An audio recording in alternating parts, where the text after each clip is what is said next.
ఈ బైబిల్ ఎంత విలువైందో ఎవరైనా గ్రహించారా? కొంతమంది బైబిల్ గురించి ఒక రకమైన అతిశయం ఉంటుంది. ఏమిటంటే, ఈ బైబిల్ నేను ఎప్పుడు కొన్నానో తెలుసా? ఈ బైబిల్ ఎప్పుడు కొన్నానో తెలుసా? 2014లో కొన్నాను. 10 సంవత్సరాలు నా బైబిల్ చెక్కు చెదరలేదంటారు. ఈ అతిశయానికి సిగ్గులేదు. 2024 వచ్చింది, 14లో కొన్నాను, 24 వచ్చింది, నా బైబిలు చెక్కు చెదరలేదు. 2034 వచ్చిన చెక్కు చెదరదు, ఎందుకంటే నువ్వు చదవవు కాబట్టి. అర్థమవుతుందా? చదివేవారి బైబిలు రఫ్ అయిపోయింది, కొన్నిసార్లు పాతబడిపోయింది, మురికైపోయింది. చదవకుండా దాచిపెట్టినటువంటి వాడి బైబిల్ ఎప్పుడు పెడపెడపెడపెడపెడపెడపెడలాడుతూ ఉంటుంది. అంటే నీకు ఉపయోగం లేదు బైబిల్ నీ దగ్గర ఉండడం. చంద్రకాంత్ అని ఒక కోటీశ్వరుడు ఉండేవాడట, క్రైస్తవుడు, క్రీస్తునెరిగిన కోటీశ్వరుడు. అతనికి సంతానము లేరు, పిల్లలు లేరు. అతనికి భార్య ఉంది. అతనికి చాలా కాలం నమ్మకంగా ఉండేది ఆమె. పాపం ఆమె కూడా కాలం తీరింది, చనిపోయింది ఆమె కూడా. ఈ కోటీశ్వరుడి ఇంట్లో 4 పని వాళ్ళు ఉండేవాళ్ళు. ఒక అతనేమో అతని కారు డ్రైవరు, ఇంకొక అతనేమో తన వంట మనిషి, ఇంకొక అతనేమో తన ఇంటి ముందు పెరట్లో ఆ మొక్కలకన్నిటికీ నీళ్లు పోసి మొక్కలు కట్ చేసి పని చూసుకునేవాడు. ఇంకొక అతను ఉన్నాడు, అతనేమో పైన కరెంటు బిల్లులు కట్టడం కానీ, సరుకులు తెచ్చేయడం కానీ, ఈ చంద్రకాంత్ గారిని హాస్పిటల్ తీసుకెళ్ళడం కానీ, ఈ పై పనులు చూసుకునేటువంటి ఇంకొక వ్యక్తి ఉన్నాడు. ఇతనికి ఒక రోజున దాదాపుగా వయసు వచ్చింది, 80 సంవత్సరాలు వచ్చినాయి. ఈ 80వ పుట్టినరోజుకి ఆయన కాస్తంత ఒక మంచి నిర్ణయానికి వచ్చి పనివారందరిని పిలుచుకొని ఆ పగలు కొంతమందికి అన్నదానం చేసి, ఆ రాత్రికి ఆ 4 పనివారికి పిలిచి ఎంతో కొంత వారికి సహాయం చెయ్యాలి అనుకున్నాడట. ఏదైనా వారికి బహుమానం ఇద్దాం అనుకున్నాడు. అనుకొని ముందు తన కారు డ్రైవర్ని పిలిచి ఈ 100 రూపాయల నోట్ల కట్టలు ఉన్నాయి కదా, ఒక 2 కట్టలు తన సొరుగులో నుండి తీసి తన టేబుల్ మీద పెట్టి, కుడివైపు బైబిల్ పెట్టాడు, ఎడమవైపు డబ్బులు పెట్టాడు.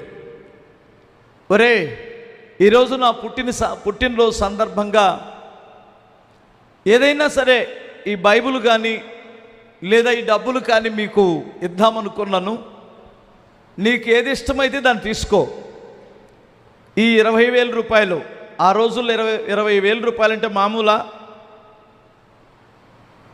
ఈ 20,000 రూపాయలు అయినా తీసుకో, లేదా ఈ పరిశుద్ధ గ్రంథమైనా తీసుకో, నీ ఇష్టం అన్నాడు.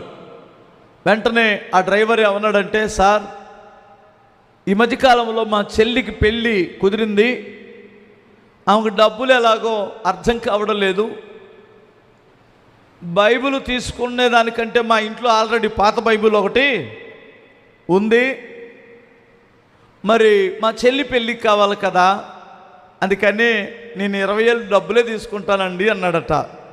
మంచిది, నీ ఇష్టం అన్నాడు.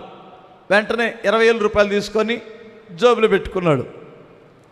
తర్వాత ఆ వంట మాస్టర్ని పిలిచాడు, ఆ ఇంట్లో వంట చేసేవాడిని. ఎరా బాబు ఇట్రా అంటే ఆడొచ్చాడు. ఇంకొక 20,000 రూపాయలు తీసి పక్కన పెట్టి, ఆ బైబిల్ అక్కడే ఉంది, అతను సొరుగులో నుంచి తీసి ఇంకొక 20,000 రూపాయలు అక్కడ పెట్టి, ఈరోజు నా పుట్టినరోజు సందర్భంగా బైబిల్ కానీ 20,000 రూపాయల డబ్బులు కానీ ఇద్దామనుకున్నాను కదా, నీ ఇష్టం రా, బైబిల్ అయినా తీసుకో, 20,000 రూపాయల డబ్బులైనా తీసుకో అన్నాడు.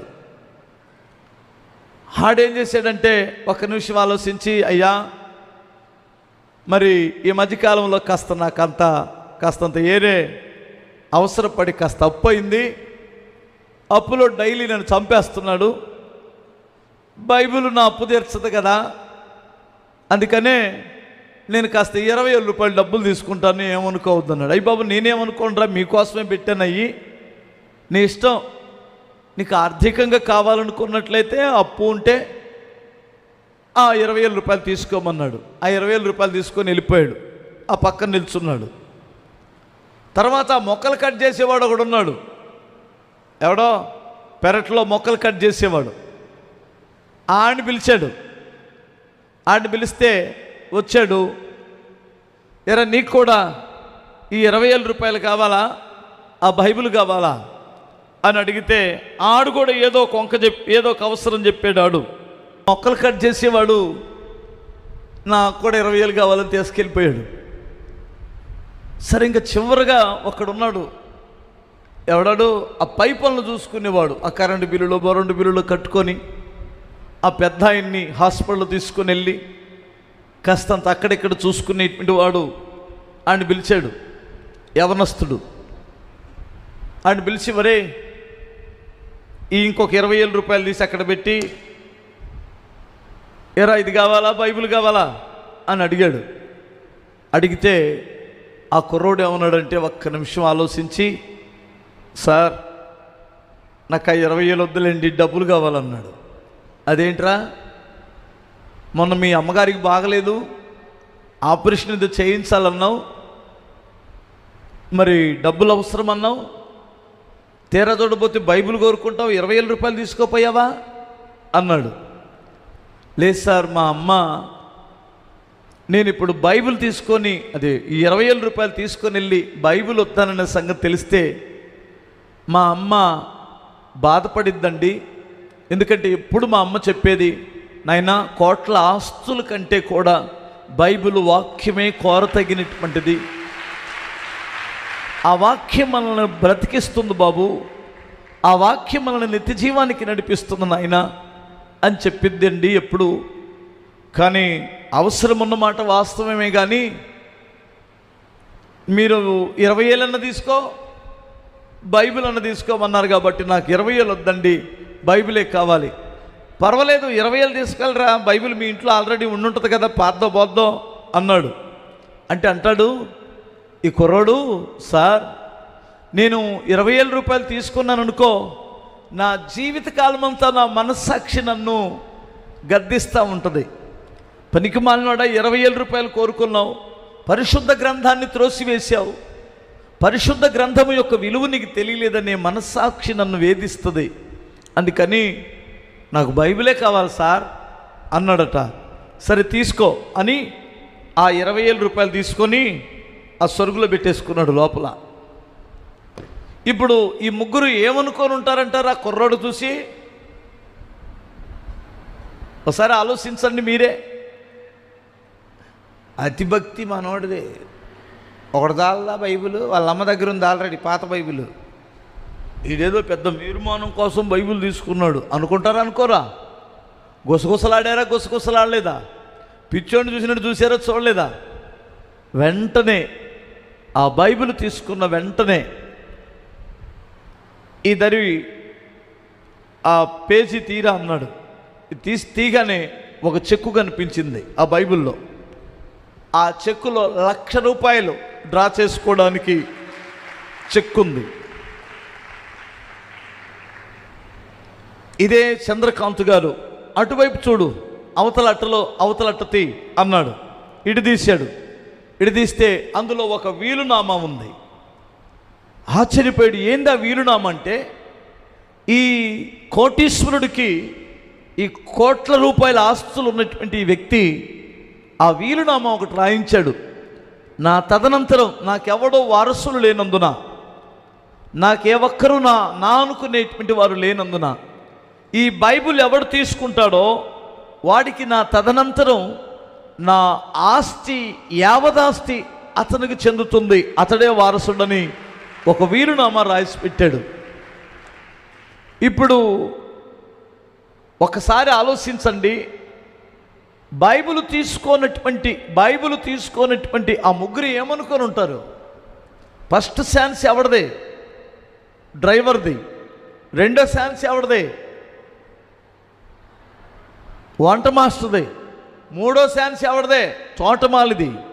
నాలుగో ఛాన్స్ ఈ పైపొనలోడిది, కుర్రోడిది. ప్రియులారా, మీరు గమనించండి, ఇది నిజంగానే జరిగింది, ఇది కట్టుకథ కాదు.